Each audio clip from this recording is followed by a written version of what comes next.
Nous aimons tous les voyages. C'est vrai.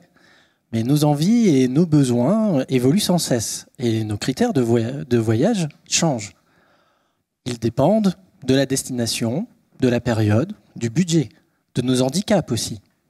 Prenez par exemple un voyage que j'ai fait il n'y a pas très longtemps. Alors, mes critères de voyage n'étaient pas particulièrement intéressants. C'était un gros week-end à Rome. Mais le dernier est assez particulier. J'avais décidé de partir avec mon chien, Choupette. Ce voyage aurait pu être génial.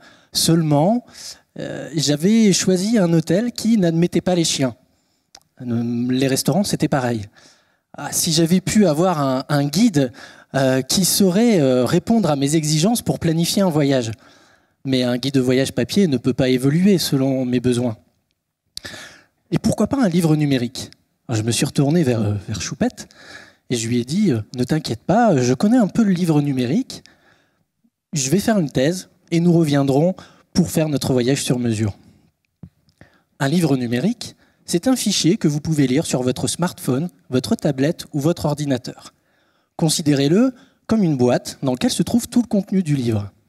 Cette boîte est conçue comme les sites web, sauf que vous n'avez pas besoin de connexion Internet. Mais un livre numérique, c'est avant tout un livre. Il est donc composé d'images et de textes, de mots. Et ces mots sont porteurs de sens. Sauf que la machine ne le sait pas.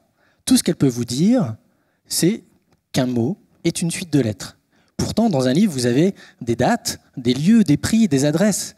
Et c'est ce genre d'informations dont nous avons besoin pour caractériser notre voyage. Il faudrait que les appareils puissent comprendre le sens des mots, et c'est l'objectif fixé par le web sémantique. Je suis donc parti des technologies du web sémantique pour que les données au sein du livre numérique soient compréhensibles par les appareils, puis j'ai défini des mécanismes qui permettent de proposer des critères disponibles au sein du guide de voyage numérique, et à partir de ces critères, de proposer une lecture adaptée. C'est ce que j'ai appelé un parcours personnalisé de lecture. Vous pouvez toujours lire votre guide entièrement et vous pouvez redéfinir votre parcours autant de fois que vous le souhaitez. Mais le guide de voyage n'est plus une simple succession de pages. C'est un portail qui vous mène vers une lecture sur mesure. Et les parcours personnalisés de lecture fonctionnent également dans d'autres livres, comme les guides des vins, le livre de cuisine.